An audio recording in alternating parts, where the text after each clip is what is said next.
Bayangkan dirimu terbangun di dalam ruangan yang redup, dengan pencahayaan yang minim dan juga angin yang dingin mengalun di sekitarmu.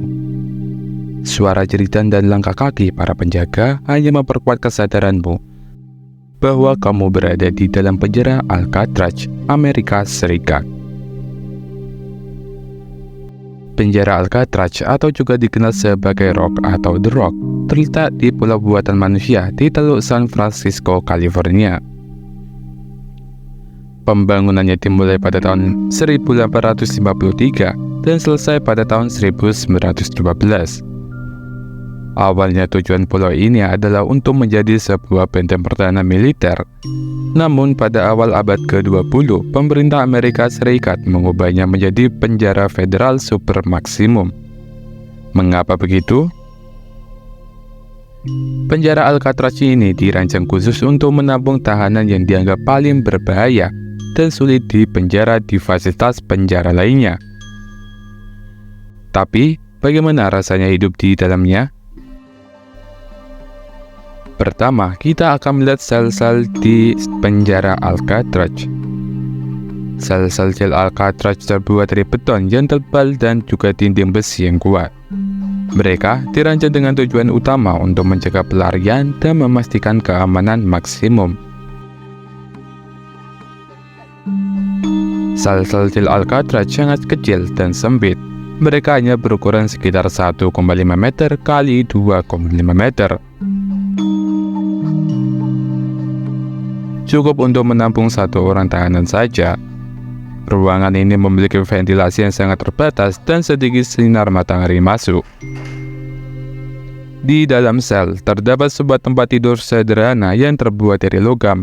Tidak ada kasur empuk atau bantal yang disediakan. Tahanan tidur langsung di atas kasur logam dingin tersebut. Setiap sel juga dilengkapi dengan sebuah toilet dan juga wastafel. Namun, perlu diingat bahwa air tidak selalu tersedia di sel-sel ini. Para tahanan harus meminta izin untuk menggunakan fasilitas dan waktu mereka diawasi dengan ketat. Selain itu, jendela sel-sel ini tidak memiliki kaca atau kawat pengaman. Sebaliknya, mereka dilindungi oleh besi dan terkadang terdapat kawat berduri. Tujuannya adalah untuk mencegah tahanan melarikan diri atau melakukan kontak dengan tahanan yang lainnya. Rutinitas harian para tahanan di penjara Alcatraz sangat ketat. Sehari-harinya mereka diawasi oleh petugas pengawas yang tegas dan juga disiplin. Setiap tahanan harus mengikuti jadwal yang ketat, termasuk jam kerja paksa dan juga aktivitas fisik yang intens. Di pagi-pagi sekali, para tahanan dibangunkan oleh suara sirine dan juga petugas penjara. Mereka harus segera bangun dan membersihkan diri, dan juga berpakaian dengan seragam penjara yang telah ditentukan. Setelah mandi dan berpakaian, para tahanan diperintahkan menuju ruang makan untuk sarapan. Makanan yang disajikan di penjara ini sangat sederhana, dan tidak ada pilihan makanan yang tersedia. Mereka biasanya diberikan roti, bubur, atau sup sebagai menu sarapan. Setelah sarapan, para tahanan kemudian dikumpulkan untuk melakukan pekerjaan rutin. Penjara Alcatraz merupakan penjara yang menerapkan sistem kerja paksa bagi para tahanan. Mereka diperintahkan untuk bekerja di berbagai sektor seperti membersihkan penjara, menjaga kebersihan, ataupun melakukan pekerjaan lain yang diperlukan. Dan selama bekerja juga, para tahanan diawasi secara ketat oleh petugas penjara. Di tengah hari, para tahanan diberikan waktu untuk beristirahat sejenak. Mereka diizinkan untuk berjalan-jalan di area terbatas di dalam penjara, ataupun melakukan aktivitas fisik ringan, seperti olahraga, berjalan kaki, ataupun bermain bola, dapat dilakukan di halaman penjara yang telah tersedia. Setelah waktu istirahat, rutinitas harian dilanjutkan dengan makan siang sama seperti sarapan. Menu makan siang di Alcatraz juga sederhana dan tidak ada pilihan makanan yang tersedia. Setelah makan siang, para tahanan dikembalikan ke sel masing-masing. Disinilah privasi mereka sangat terbatas dan mereka diharuskan tinggal di dalam sel hingga waktu yang telah ditentukan. Dan selama waktu di dalam sel, para tahanan memiliki waktu untuk berpikir, membaca, ataupun menulis surat kepada keluarga mereka.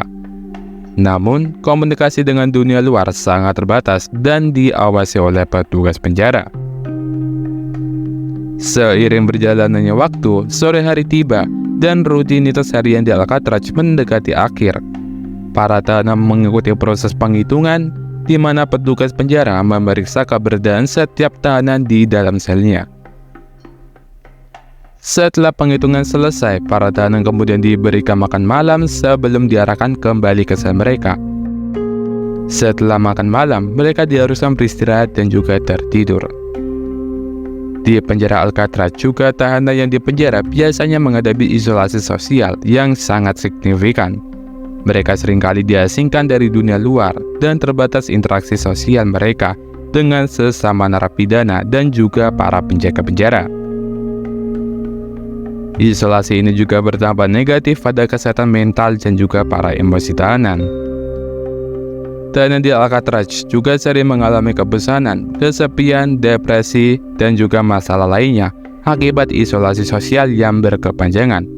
Kekurangan kontak dengan manusia dan dukungan sosial membuat mereka merasa terasing dan juga putus asa. Sebagai tambahan isolasi sosial, ada juga laporan perlakuan fisik dan juga mental yang keras dari beberapa penjaga penjara di Alcatraz. Beberapa penjaga menggunakan kekuatan fisik yang berlebihan atau melampaui batas dalam mengendalikan para tahanan. Perlakuan semacam ini bisa seperti pukulan, tendangan, penggunaan alat pemukul, perundungan, ataupun ancaman, bahkan ke penghinaan verbal. Penjara Alcatraz diciptakan untuk menampung narapidana yang sulit diatur, sehingga penggunaan kekerasan oleh penjaga penjara terkadang dilihat sebagai bentuk penyelesaian masalah. Namun, setelah terbukti bahwa perlakuan semacam itu dapat memicu lebih banyak konflik dan masalah bagi para mental tahanan. Di Alcatraz juga suasana penjara didominasi oleh ketegangan dan juga kekerasan. Tahanan hidup dalam ketidakpastian sehari-hari dengan aturan yang ketat dan sistem hukum yang keras. Para narapidana juga harus menghadapi ancaman dan tindakan kekerasan dari sesama narapidana.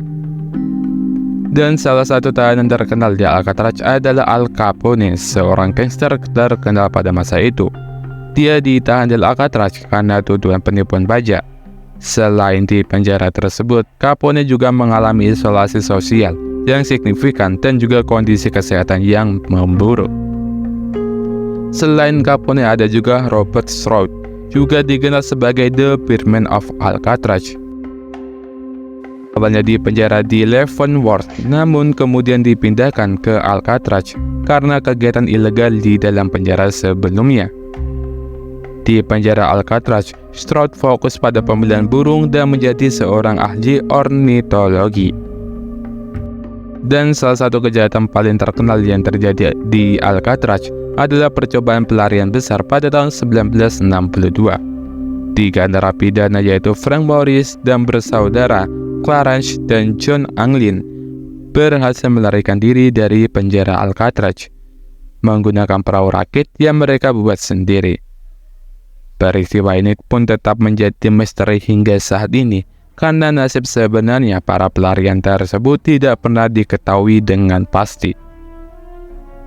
Dan pada tanggal 21 Maret 1963, penjara Alcatraz secara resmi ditutup oleh Departemen Kehakiman Amerika Serikat. Penutupan ini terjadi karena biaya operasional yang tinggi dan rencananya kebutuhan akan sebuah penjara super maksimum seperti penjara Alcatraz. Selain itu, tempat ini mulai menghadapi tantangan untuk mempertahankan keamanan dan juga kondisi bangunan yang semakin memburuk. Meskipun ditutup sebagai penjara, Alcatraz tetap memancarkan daya tarik yang tak terbantahkan sebagai landmark sejarah yang menarik perhatian ribuan pengunjung setiap tahunnya. Dalam penutupannya, Alcatraz menyimpan kenangan pahit dan cerita-cerita menegangkan yang mengingatkan kita akan kompleksitas dunia kriminal. Dengan penutupan penjara Alcatraz ini, kita diingatkan akan pentingnya mempelajari masa lalu untuk memahami dan mencegah kejahatan di masa depan. Sebagai jejak sejarah yang hidup, Alcatraz tetap menjadi saksi bisu tentang perjuangan untuk mencapai keadilan dan rehabilitasi dalam sistem peradilan pidana. Dan itulah kisah menakutkan tentang penjara paling mengerikan di dunia. Semoga pengalaman yang kami bagikan dalam video ini memberikan wawasan dan pemahaman tentang betapa mengerikannya hidup di balik jeruji besi. Jangan lupa untuk subscribe dan tekan tombol lonceng notifikasinya agar tidak ketinggalan kode menarik lainnya. Terima kasih telah menonton dan sampai jumpa di petualangan berikutnya yang tak terduga.